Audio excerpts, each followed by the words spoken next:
majority of startups pivot, at least the ones that succeed. The ones that fail don't. But it's important to remember that we're told this lie our whole lives, that like ideas are created immaculately, and it couldn't be further from the truth. The idea never matters. Really what matters is your execution, your ability to find product market fit, and of course your ability to pivot. And this is actually something that a mentor of mine showed me, like my first day of entrepreneurship class in undergrad, like 15 years ago. And this is like the lead investor in Pinterest, Second Market, like multiple billion-dollar unicorn companies, and he's like well retired and very successful in the VC space. And he said, you can calculate the potential for any business by multiplying the idea times execution, and here are the values, right? Okay idea with okay execution is 5 times 10,000, 50,000, right? And if you look at this, you notice that the scale of the idea, yes, a better idea is better, but it only increases linearly. Whereas the ability for you to execute, the ability for you to find product market fit, the ability for you to eliminate risk and find an easy way to do something difficult, right? When I say our thesis is finding an easy way to do something difficult, that's another way of saying execution. Execution is not your ability to outwork somebody, right? It's not about working harder, it's about working smarter in entrepreneurship, right? The same experienced entrepreneur can get more done in a fraction of the time than a first time around, right? And I think you guys will see this in your own career. You go from your first startup, second startup, third startup, it gets order of magnitude easier every time because the experience and wisdom pays the most. And so don't get too attached to your idea, right? Focus on the process, right? Also, don't get too focused on the results. If you focus on the process, the results will come. If you improve your process, the results will come. You can't focus on the idea or the result in a vacuum. Okay, so the lean method, it's all about focusing on the customer, finding the biggest problem for that customer, and then introducing the simplest solution. Every customer has problems, every problem has a solution. Not every solution solves a problem. This is why so many businesses fail. In addition, not every problem has a customer. This is why there's so many issues in society and ails in society that never get solved, because there's no one responsible or no one who feels the pain directly. But if you focus on a customer segment, every customer has problems, every problem has a solution. And so your ability as a founder to know the customer, ideally the customer, you yourself are a customer. Okay, if you're not the customer and you don't understand it, you're much less likely to be successful. And ideally, you can reach the customer easily, right? This is why B2B businesses, enterprise businesses are so much harder and so much slower and honestly less likely to succeed. And why the majority of enterprise startups in the past decade in Silicon Valley have gone consumer first. Like look at GitHub, Slack, etc. They start with end users and they scale up into the enterprise. And so you should be looking to focus on the customer, train yourself to focus on the customer, and then learn to understand their real problems.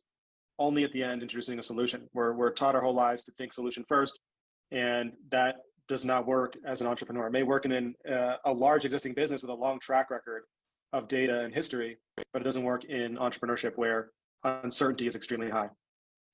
And so we talk about what is a problem. Okay, the word problem is like a loaded term because it means so many different things. But at a fundamental level, a problem can be a pain, right? Emotional, physical pain. It can be like, like you have a, like a broken arm that hurts every day, or it can be the emotional pain of like, losing a loved one, right? Like it can be pains experience. There's many different pains in life, right?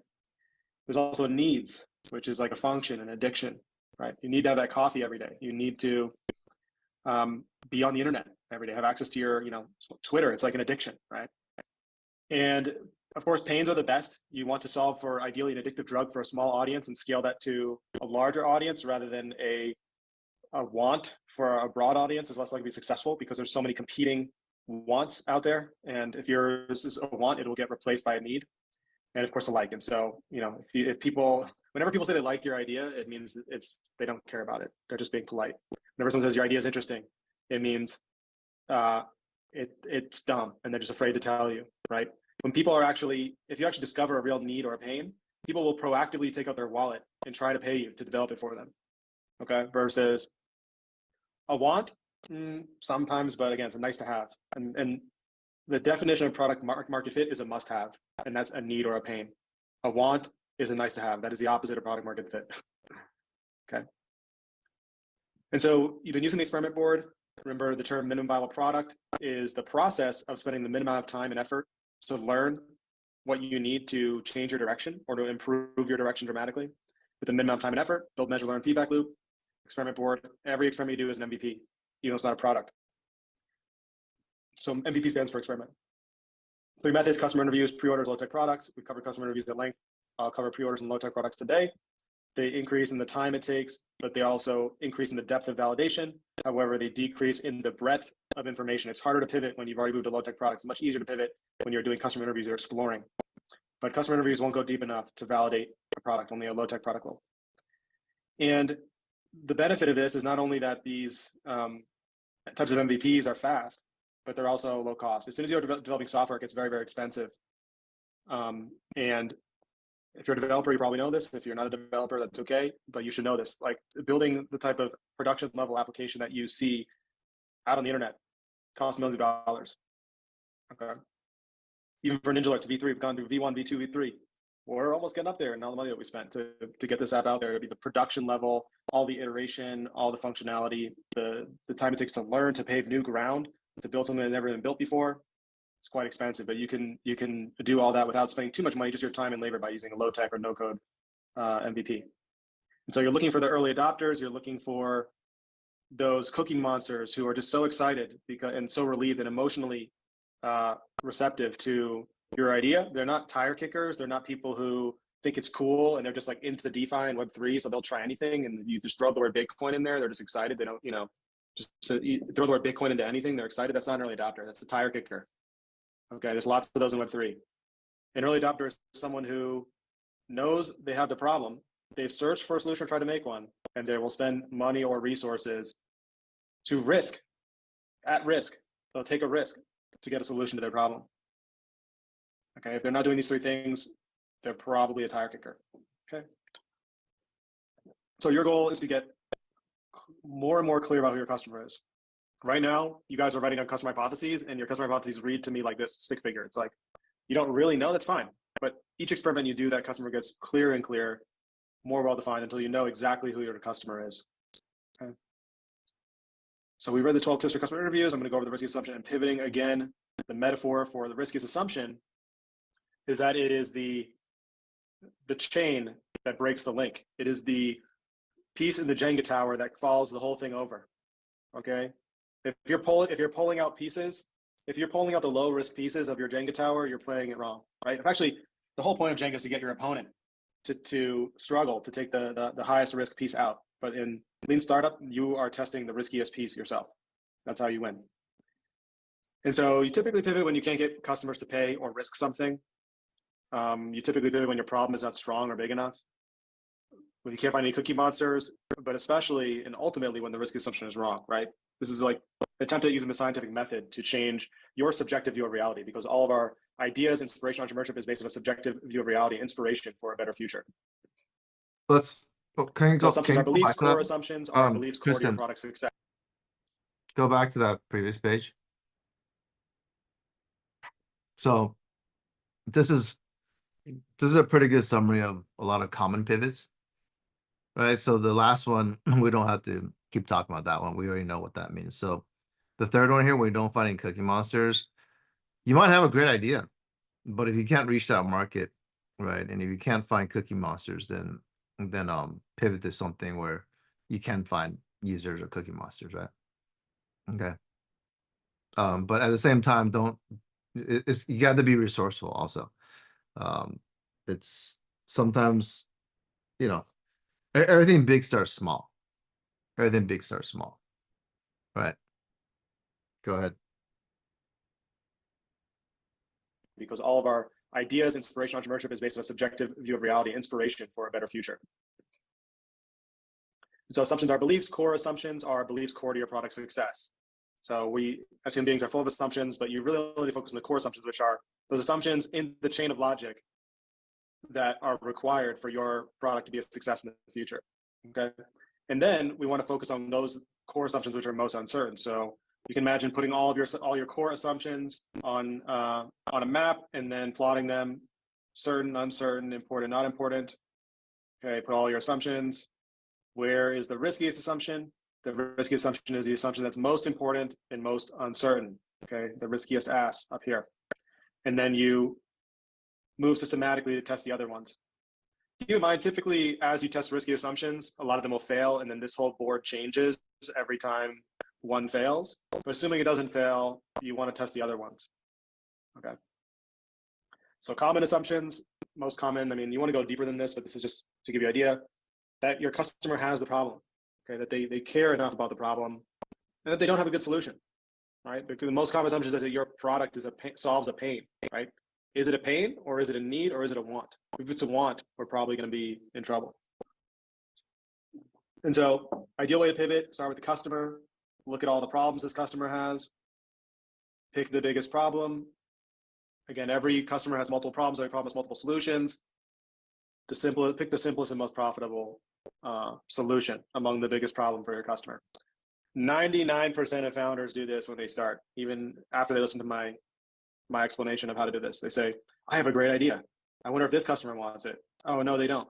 Well, what about this customer? They want my idea? What about this customer? What about this customer? What about this customer? You can search for a customer for your idea for your entire life and never find one, because not every solution solves a problem and not every problem has a customer. There are many problems that don't have any customer. There are many solutions which don't solve any problem because we create solutions in our mind. Okay. We can ask our customers what their biggest need. We can't ask our solutions who their biggest customer is. It's a ineffective searching algorithm. And so there's nothing wrong with pivoting. There's nothing to be ashamed of pivoting. Many successful startups pivot even after they raise funds. But you want to pivot quickly because you want to conserve money, right? If you can raise $1 million and you can go through 5 pivots and the last one has product market fit, you're off to the races, right? Or you have to ask your investors for more money.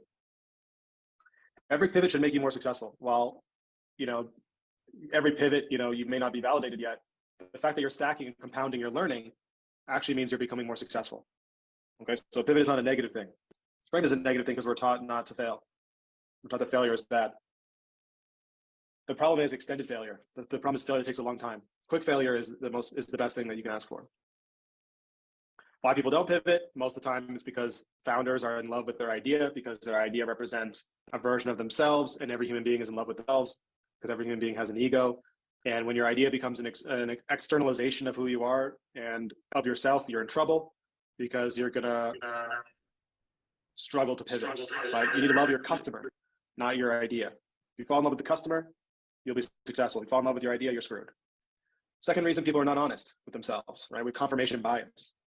In fact, some of the smartest people in the world have the greatest capacity to lie to themselves. But actually, the smarter you are, the easier it is to be clever in lying to yourself. Okay, we see this. It's a tale as old as time in Silicon Valley. And so self-awareness, emotional intelligence, wisdom, actually more helpful. You have to be smart, but you also need to have good judgment.